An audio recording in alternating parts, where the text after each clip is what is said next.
हम मानव का लक्ष्य बार बार इसी पर जाता है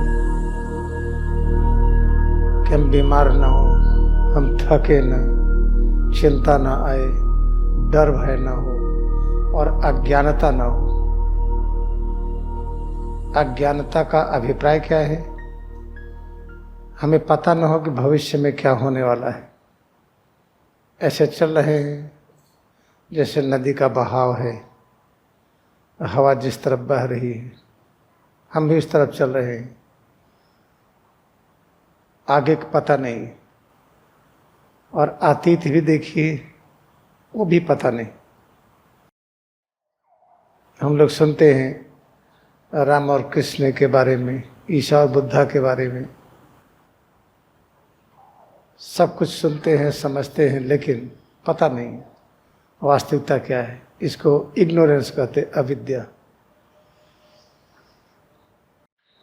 परब्रह्म का स्वरूप है संपूर्ण ज्ञान, सर्वज्ञता, ऑमनिशिएंट। तो इसी परब्रह्म के स्वरूप में एक और घटना घटित होती है कि परब्रह्म यह भी जानते हैं कि अज्ञानी लोग कैसे होते हैं। हम सर्वज्ञ हैं, सब कुछ जानते हैं, हम अपने स्वरूप को ऐसे बना दें को अज्ञानी दिखाई पड़े। अद्भुत कला है निर्माण की। तो परब्रह्म स्वयं अज्ञानी के रूप में भी वही विचरण करते हैं, वही घूमते हैं, वही चलते फिरते हैं। हम लोगों को विश्वास है कि जो कुछ ज्ञान है किताबों में मिलता है। शुरू से लेकर अंत तक किताबें खरीदी जाती हैं। आप सोचिए कि जो प्रथम ज्ञान प्रकट हुआ कौन सी किताब थी? विद्युत का आविष्कार हुआ, किस किताब में पढ़ने से विद्युत का ज्ञान मिला? जितनी और चीजें आविष्कार हुई हैं ये कहाँ से हुई हैं? सिर से पैर की उंगली तक ये जो स्वरूप है इसी में से सारा ज्ञान हुआ है। चाहे टेक्नोलॉजी का है या मेडिकल है या कोई भी ज्ञान, सब इसी के अंदर से ही है। ये सिर से पैर की उंगली तक ये स्रोत है ये। लेकिन हम इसको मानते हैं हार मान से। ये कोशिकाओं का बना है, कोशिकाएं और परमाणुओं का बना है, ये हम मानते हैं। और ये भी मानते हैं कि एक दिन ये चली जाएगी। जन्म लिए हैं, आए हैं तो एक दिन मरेंगे।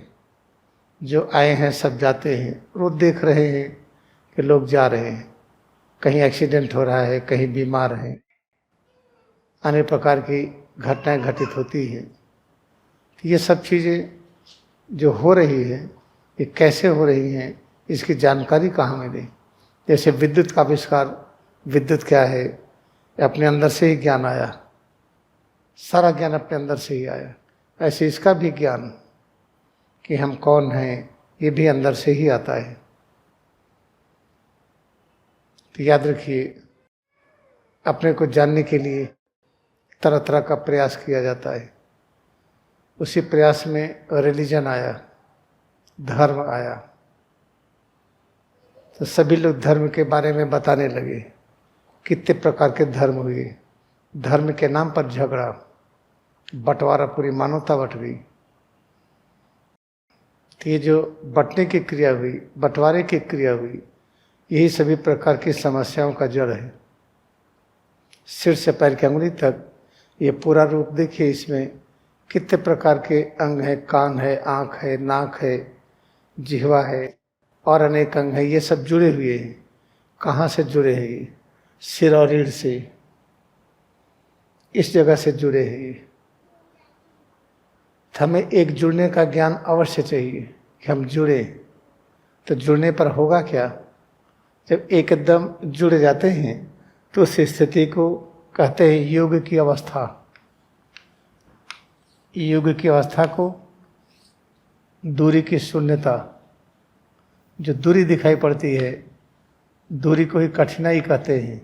यहाँ से वहाँ कितना दूर है, यहाँ से वहाँ ज़्यादा दूर है तो ज़्यादा समय लगेगा। तो दूरी और समय एक दूसरे के पर्याय हैं। अब दूरी और समय दिखती है तो आकार भी दिखता है। यहाँ से वहाँ तक चलिए कितनी दूरी है तो कितना आकार है इस हाल का। तो जो आकार है ये भी पर्याय है। तो ये दूरी, समय, आकार। और जब दूरी, समय, आकार होता है तो इसको कानों से भी अनुभव करते हैं। दूर से आवाज आ रही है कि नजदीक से आ रही है। तो जब हम पैदा होते हैं तो सबसे पहले सुनने की ही क्रिया होती है। बच्चा पहले रोता ही है, अपनी ही आवाज सुनता है। तो जो सुनने की क्रिया है उसको आप ध्वनि कर लीजिए।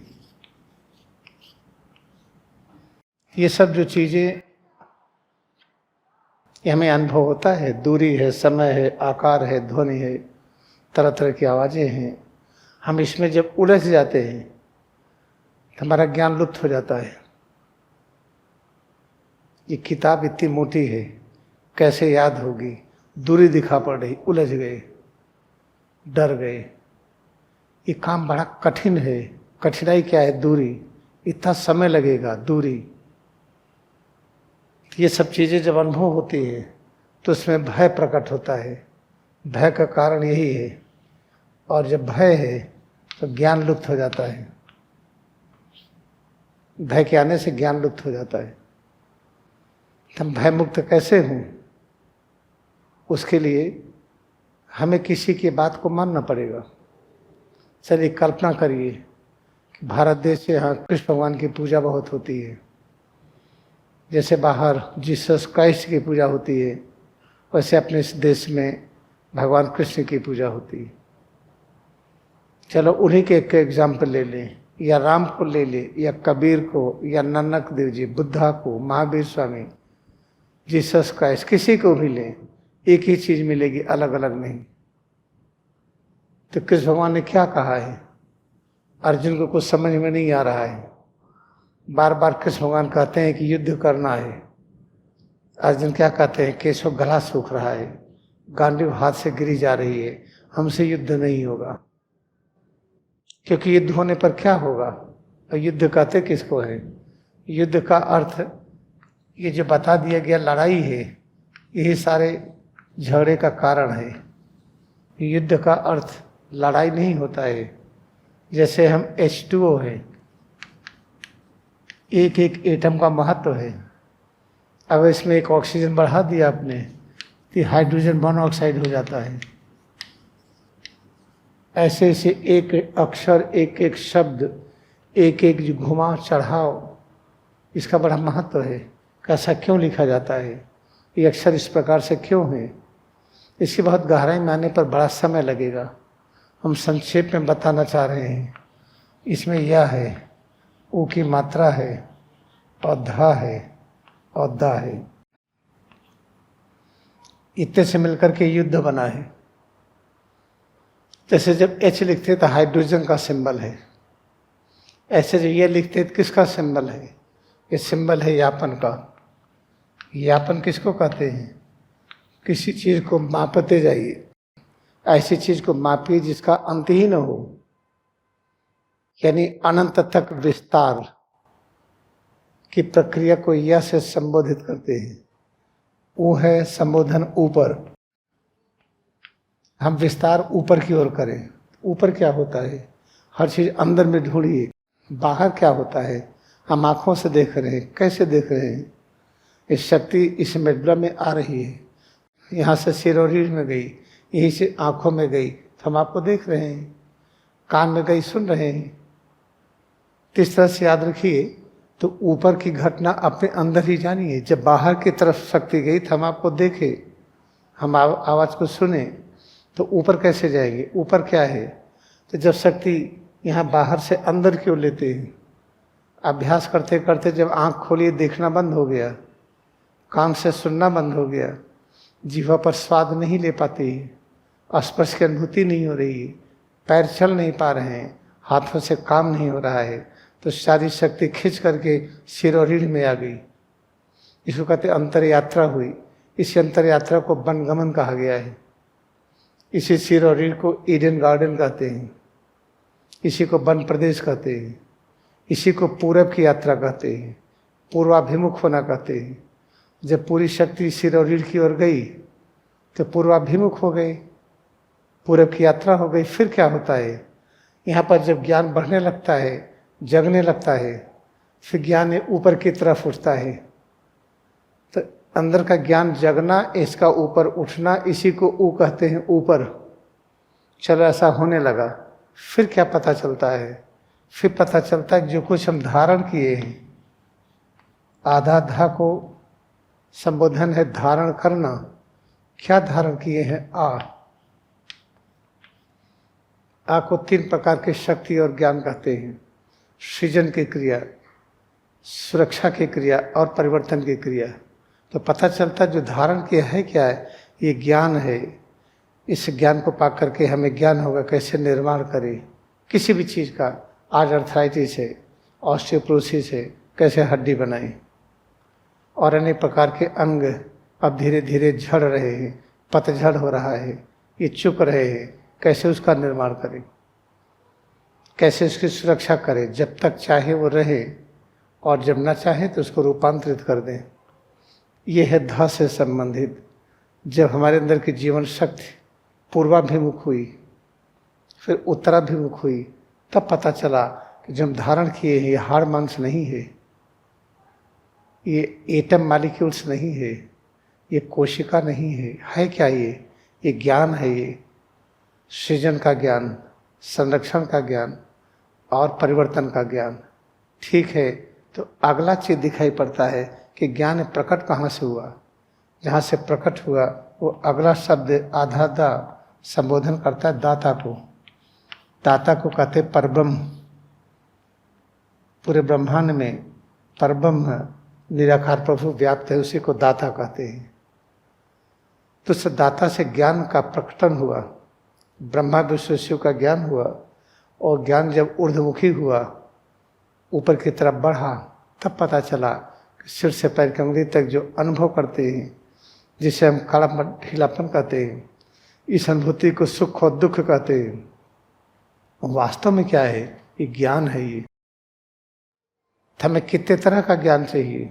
अनगिनत, क्योंकि अनगिनत रचनाओं को बनाना है, उन रचनाओं की सुरक्षा करनी है, उनमें आवश्यकता के अनुसार परिवर्तन करना है। तो जो तरह तरह के चेंजेज होते हैं, कड़ापन का भिन्न भिन्न रूप, ढीलापन का भिन्न भिन्न रूप, ये सब जो होता है, गर्मी पड़ रही है, गर्मी कम है कि ज़्यादा है, जाड़ा कम है कि ज़्यादा है, इस तरह से सारे जो परिवर्तन हैं, ये सब के सब चाहिए, क्योंकि हमको अनेक चीज़ों का सृजन करना है। सृजन की क्रिया कितनी होनी चाहिए? अनगिनत।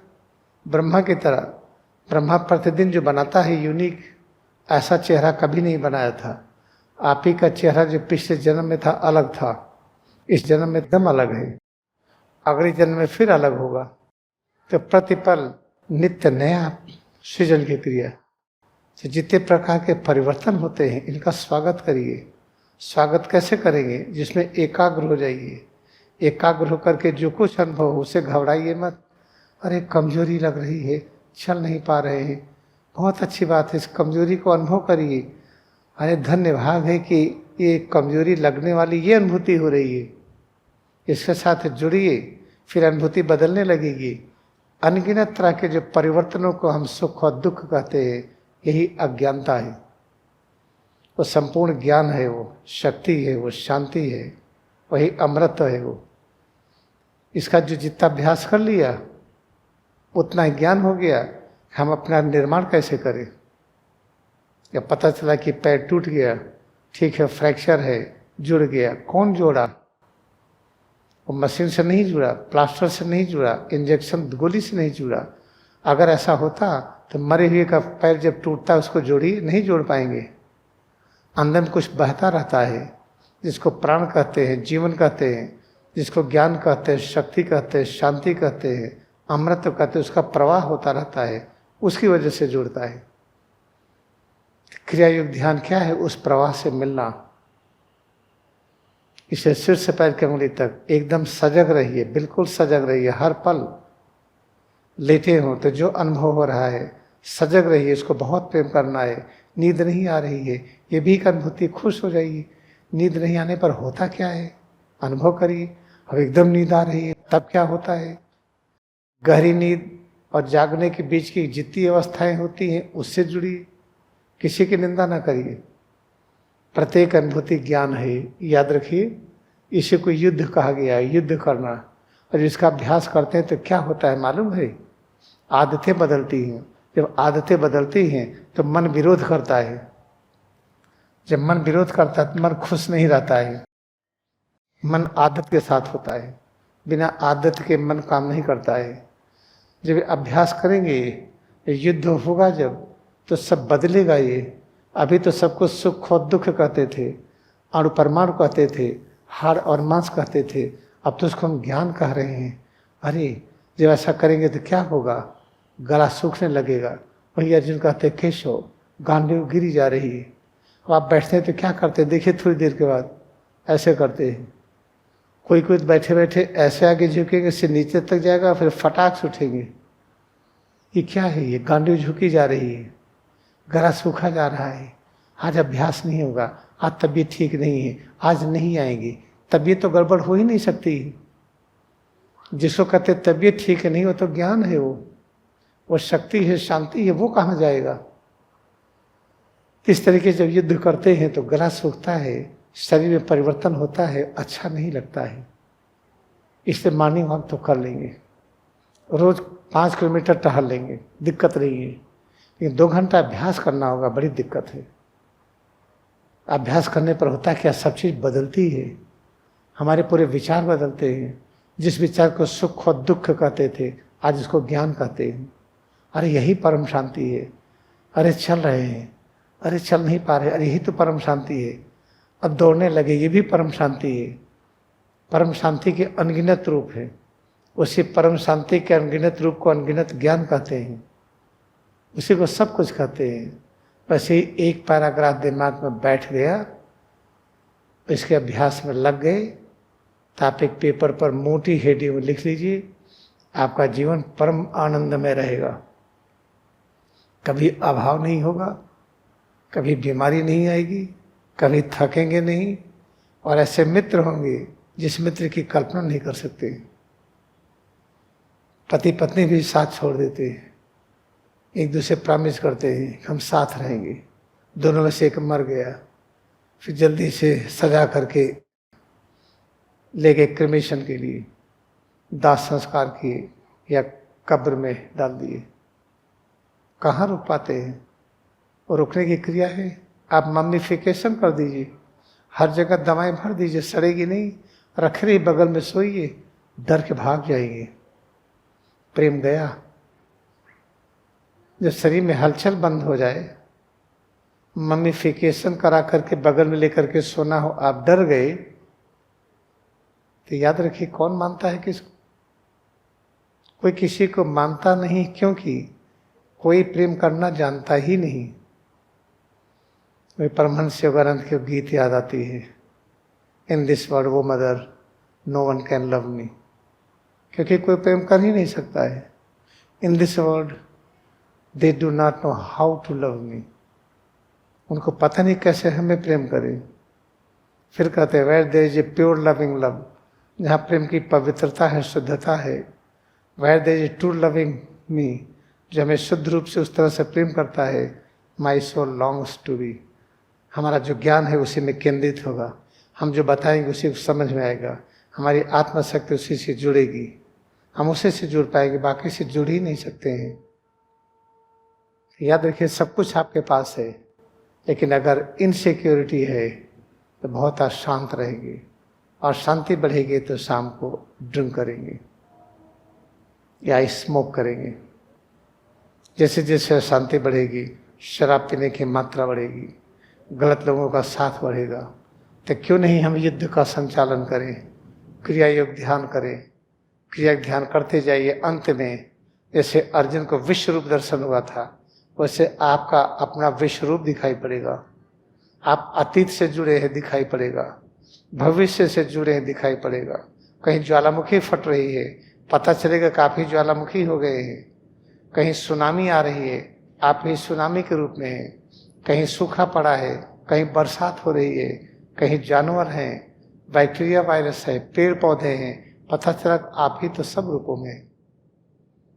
जब आप ही सब रूपों में हैं तो फिर शिकायत खत्म हो गई, फिर तो मजे ही मजे हैं।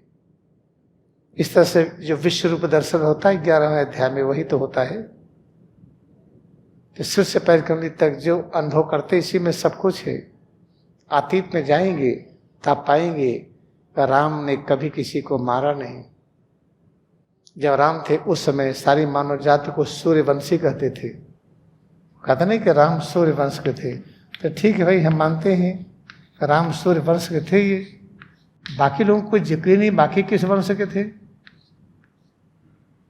कहते नहीं न थी ना, वो भेलिनी थी जिसको राम ने दर्शन दिया था, नवधा भक्ति सिखाया था, वो थी ना वो। तो उसमें तो भेलिनी था, नाम ही नहीं था, जातिवाद था ही नहीं, ब्राह्मण क्षत्रिय वैश्य शूद्र ये था ही नहीं, तो कहाँ से भेलिनी आ गई? किसी ने उलाहना दिया अपनी पत्नी को कि मैं सीता थोड़ी हूँ।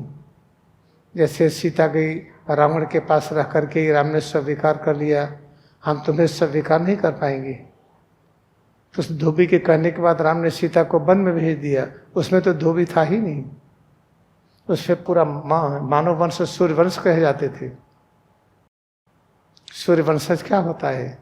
जैसे हमने कुछ आपसे कहा, आपने बिल्कुल ठीक ठीक समझा, आपने ज्ञान दूसरे को दिया, बिल्कुल वैसे ही दिया, कोई परिवर्तन नहीं हुआ, तो उस मानव जाति को सूर्यवंशी कहते हैं। लेकिन आपने हमको ज्ञान दिया, हम ज्ञान लिए, उस ज्ञान को दूसरे को दिए, वो परिवर्तित ज्ञान हुआ। ठीक वैसे ही जैसे सूरज ने शक्ति को दिया, प्रकाश को दिया चंद्रमा को, चंद्रमा ने कहा ये देखो सूर्य का प्रकाश है, वो चांदनी है, सूर्य का प्रकाश नहीं है। तो सत्य काल में, त्रेता काल में पूरी मानव जाति को सूर्यवंशी कहते थे, केवल राम अकेले सूर्यवंशी नहीं थे। फिर द्वापर में ज्ञान और घट गया, पूरे मानव जाति को चंद्रवंशी कहते थे। कुछ भी कहेंगे दूसरा समझेगा नहीं, पहले से मान के चलिए। गलतियां लोग करेंगे, मान के चलिए। अब कल काल में तो गलती ही गलती हुई, पूरी मानव विभाजित हो गई, जातिवाद आ गया। तो इस तरह से याद रखिए कि सब चीजें समझ में कहाँ आती है। अगर राम ने रावण को मारा है तो याद रखिए, कहीं पैगंबर कोई मारता है तो हम राम के भक्त हैं, तो हम भी मारे। कोई न कोई रावण की तरह दिखेगा, किसी की बहू बेटी बहन शत्रुघ्न दिखेगी, नाक काटे। कोई हमारी बात न माने तो हम छिप के मारे, जैसे बाली को मारे थे। ये सब नहीं हुआ था। अतीत को जानेंगे कैसे? किताब पढ़ करके नहीं ज्ञान होगा। जब राम मर्यादा पुरुषोत्तम आए तो लड़ाई का अभाव हो गया। संपूर्ण जिसको डेविल फोर्सेस कहते थे वो रूपांतरित हो गई, राममय हो गई। सब में विश्व की शक्ति जग गई। ये सब था। तो ऐसे जब कृष्ण भगवान आए तो कोई लड़ाई नहीं हुई। लड़ाई नहीं, युद्ध था। वो युद्ध का जो अर्थ बदल दिया गया तो लड़ाई हो गई। इस तरह से ध्यान दीजिए, सिर से पैर की उंगली तक आपका जो रूप है, ये क्या है? ये ज्ञान है। ये अरे यहाँ चिलकन हो रहा है, ये क्या है? ये ज्ञान की तीव्रता है। यह ज्ञान की तीव्रता क्यों हो गई? क्योंकि ज्ञान की कहीं न कहीं जरूरत थी। जैसे बालू सीमेंट की जरूरत पड़ती थी, बालू इकट्ठा करते हैं कि नहीं? ऐसे ज्ञान की जरूरत थी, कहीं न कहीं रिपेयर होना था, तो यही इकट्ठा होने लगी। यहाँ दर्द होने लगा तो उस ज्ञान को हर जगह प्रकट कर लीजिए। जो छिपा हुआ है, सो रहा है, कैसे प्रकट करें? जैसे यहाँ जो दर्द हो रहा है, इतना ही दर्द बाएं पैर के पंजे में प्रकट करिए, खड़ा ढीला करके पूरे बाएं पैर में करिए, बाएं हाथ में, बाएं पीठ में, दाहिनी पीठ, हर जगह पर करिए। तो आप देखेंगे ये तो दर्द गायब हो गया। क्योंकि पर्पज जो था ज्ञान इकट्ठा करने का, तो आपने पूरा कर लिया। हर जगह ज्ञान ही जग गया, तो रिपेयर फट से होगा। तो जिसको कहते हैं दर्द हो, तो दर्द है ही नहीं हो, इसे बीमारी होती ही नहीं, थकावट चिंता होती ही नहीं है, ये सब होता नहीं है, लेकिन लगता है कि है। जो लगता है कि है और नहीं होता, इसी को अविद्या कहते हैं। तो सबका समाधान सिर्फ यही है, क्रिया योग ध्यान। बस करते जाइए, याद रखिएगा गला सूखेगा, याद रखिए अच्छा नहीं लगेगा। इतना करते जाइए कि इसकी आदत बन जाए। अगर तंबाकू खाने की आदत डाल सकते जो कड़वी होती है, स्मोकिंग की आदत डाल सकते जो प्रारंभ में खांसी आती है, अनेक और गलत आदतों का निर्माण कर सकते हैं। क्रिया योग ध्यान की आदत डालने में कोई दिक्कत नहीं है। बार बार अभ्यास करते करते आप जानते हैं इसकी आदत जब दृढ़ हो जाएगी तब प्रत्येक कर्म लगेगा कि प्रभु कर रहे हैं। आप चलेंगे तो लगेगा तो प्रभु चल रहे हैं। प्रभु ही पैरों के रूप में है, प्रभु हाथ के रूप में है, वही देख रहे हैं, वही सुन रहे हैं, वही बोल रहे हैं। यही तो है क्रिया योग। अब इसे ज़्यादा बताएंगे तो दिमाग से उड़ जाएगा। आज हम और कुछ बताने वाले थे, उसको कल बताएंगे।